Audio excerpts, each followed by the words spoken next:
जो सिक्का रखा है थाली में, वैसा की वैसा ही सिक्का आपने रूप 14 के दिन थाली में रखा है, वही की वही थाली दीपावली के दिन भी पूजन में जैसे आप पूजन जमाते हो वैसे की वैसे ही जमा, जैसे करते हो वैसे की वैसे ही करो, पर साथ में वो पूजन की थाली एक पाटे पर लाल वस्त्र बिछाकर चौक पूर कर बड़े प्रेम से अन्न का दाना रखकर वो थाली वापिस रखिए। और दीपावली के दिन भी वैसी की वैसे ही पूजन करना है। आप अपनी पूजन जैसे करते हो वैसा करो, पर साथ में वही कंकु चावल रोली मोली हल्दी सब चढ़ाकर भगवान को बड़े प्रेम से जो सिक्के रखे हैं उन सिक्कों की पूजन वैसी की वैसी करना है जो 2 दिन से आप करते हैं।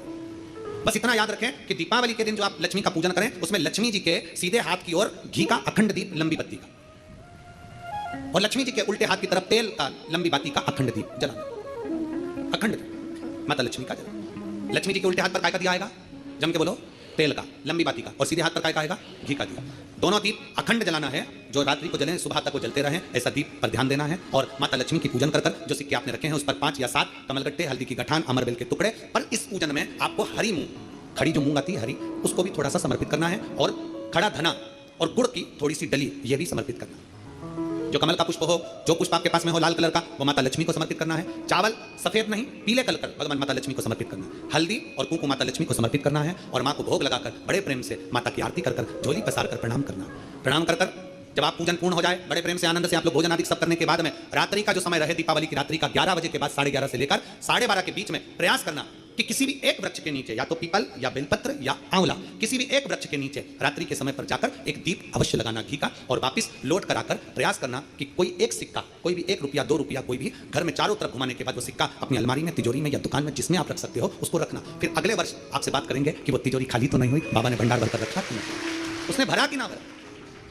प्रयास करें लक्ष्मी पूजन का, बस पूजन जैसे करते हो, आपके जैसे ब्राह्मण ने बता दिया, जैसे माता पिता ने बता दिया, जैसे पूर्वजों ने बता दिया, जैसे घर में करते आए हो वैसी की वैसी लक्ष्मी पूजन करो। ज्यादा ढोंग प्रपंच में नहीं पढ़ना, किसी ने कहा ऐसा कर दो ना, किसी ने कहा वैसा कर दो ना, अपने आनंद के साथ आप लक्ष्मी की साधारण पूजन जैसे करते आए हो वैसे की वैसे करो। बस वो सिक्के की पूजन आपको 5 दिन तक करना है। तो दीपावली के दिन कौन सा दिन हो जाएगा, तीसरा दिन पूर्ण हो जाएगा। फिर पड़वा के दिन का नियम, फिर दूज के दिन का नियम अपन कथा में सुनेंगे। नियम से धारण कर माता लक्ष्मी का स्मरण करें। और धीमा बजाओ भोलानाथ डमरू, धीमा बजाओ, धीमा बजाओ भोलानाथ डमरू,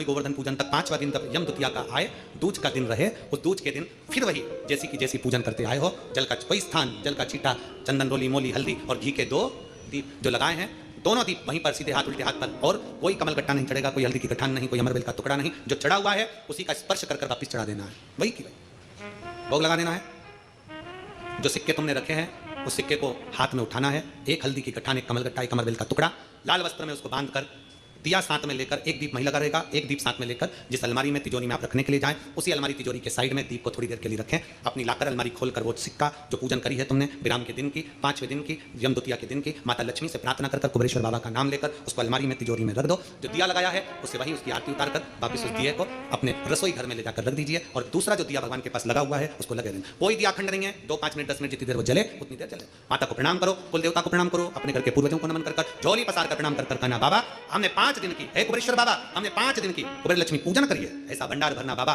कि तेरी कृपा हो और हमारे घर में सुख समृद्धि वैभव हो। ऐसी 5 दिवसीय पूजन है शिव महापुराण के अनुसार लक्ष्मी पूजन के महत्व। लक्ष्मी पूजन की, लक्ष्मी पूजन में प्रसाद फल आदि जो सामग्री रहती है घर के लोगों को प्रसाद के रूप में पाना चाहिए। जो सामग्री बाबा को समर्पित करते, लक्ष्मी माता को समर्पित करते, प्रयास करो। शिव तत्व कह रहा है, निगाह रखी गई ब्राह्मण के।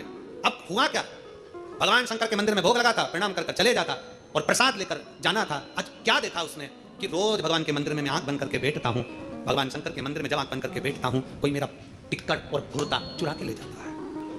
कौन ले जाएगा? राजा के यहां से 56 भोग आ रहा है, इसके यहां से टिक्कट भुर्ता आ रहा है, चोरी जा रहा है। 56 भोग चोरी नहीं जा रहा है, चोरी क्या जा रहा है, टिक्कट और भुर्ता। अब चुराने वाला चुराएगा तो 56 भोग चुराएगा कि टिक्कट भुर्ता चुराएगा। अगर दूसरा व्यक्ति होता तो उसके मन में आता कि हो सकता है राजा के लोग मेरा अपमान करने के लिए मेरा टिकट भुर्ता हटाकर 56 भोग लगाने वाले, उसके मन में भाव नहीं आया। फिर वही वाली बात आ गई, मैग्नेट लगी है मस्तिष्क में, अच्छा सोचो अच्छा होगा, बुरा सोचोगे तो बुरा होगा।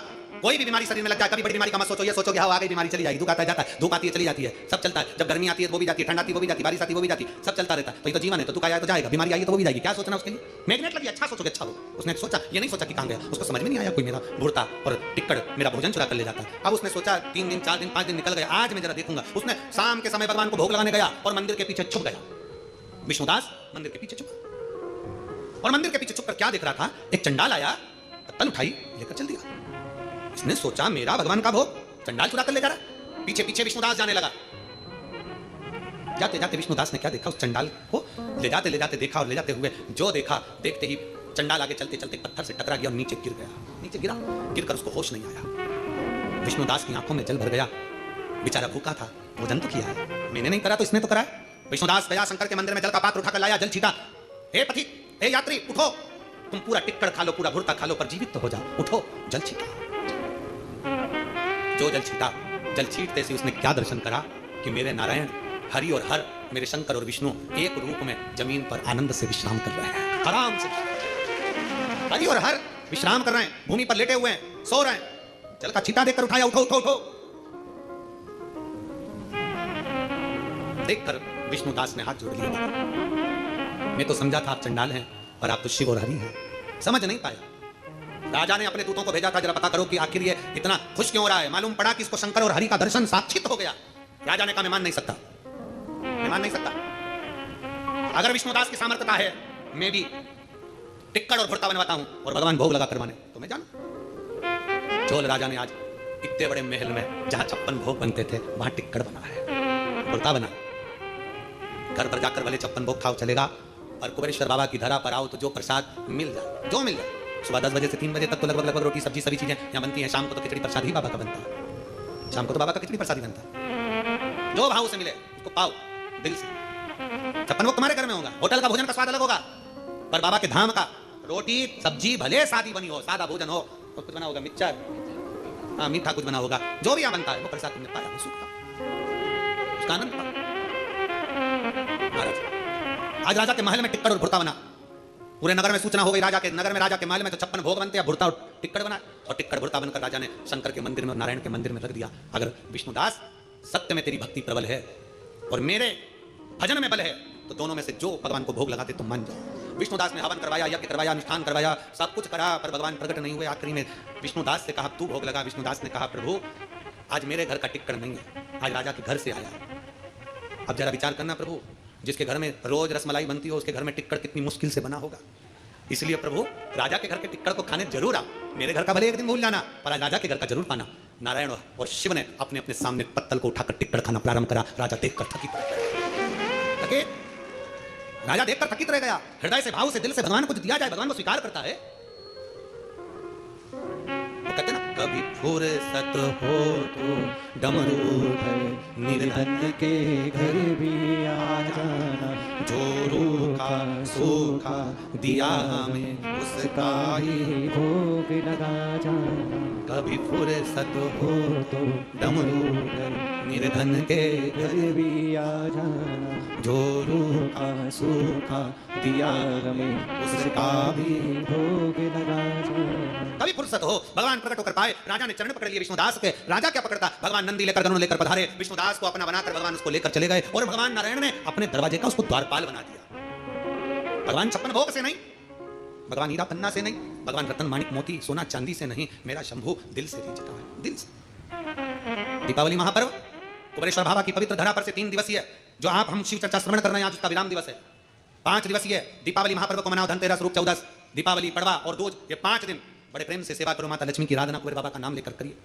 दरवाजे पर श्री शिवाय नमस्तुभ्यम लिखिए, लगाइए, स्मरण करिए बाबा से, माता लक्ष्मी से झोली पसार पसार प्रणाम करिए, विनय करिए, माँ सबके भंडार भरे, ये भाव रखिए, सबके भंडार। कार्तिक का महीना है, सुंदर आनंद से दामोदर मास में आप और हम पवित्र शिव महापुराण की कथा को विराम की ओर ले रहे हैं। बड़े भाव से आज कथा यहाँ विराम ले रही है। 3 दिवसीय कथा यहाँ विराम ले रही है। 4 तारीख से दीपावली के बाद 4 नवंबर से 8 नवंबर IMT ground sector 66 Faridabad Haryana में खूब प्रेम से कथा सुनेंगे। फरीदाबाद हरियाणा वालों भाग्य जाग गए आपके कि दीपावली के तुरंत बाद देव दीपावली शिव पुराण की कथा में अपन सब आनंद पाएंगे। देव दीपावली की कथा का रसतत्व लेंगे और बहुत प्रेम से कथा का रसतत्व धारण करेंगे। 11 नवंबर से 17 नवंबर तक बीसलपुर रोड, रूपपुर कृपा, पीलीभीत उत्तर प्रदेश में कथा का लाभ लेंगे। 20 नवंबर से 26 नवंबर तक सतुआ बाबा गौशाला डोमरी पड़ाव वाराणसी में शिव पुराण कथा का लाभ लेंगे। एक और बड़ी खुशी की बात है कि ये सतुआ बाबा की जो गौशाला है डोमरी पड़ाव वाराणसी में 20 तारीख से 26 तारीख तक नवंबर में जो कथा हो रही है, ऐसा कथा स्थल है कि बाजू में गंगा बह रही है और गंगा के तट पर शिव महापुराण की कथा हो रही है। शायद ये मौका काशी वाले तो ना छोड़ेंगे, पर मुझे विश्वास है कि पूरे उत्तर प्रदेश वाले नहीं छोड़ेंगे, इस मौके को नहीं छोड़ेंगे। 7 दिन काशी की पवित्र धरा पर ऐसे अलमस्त होकर कथा का लाभ लो।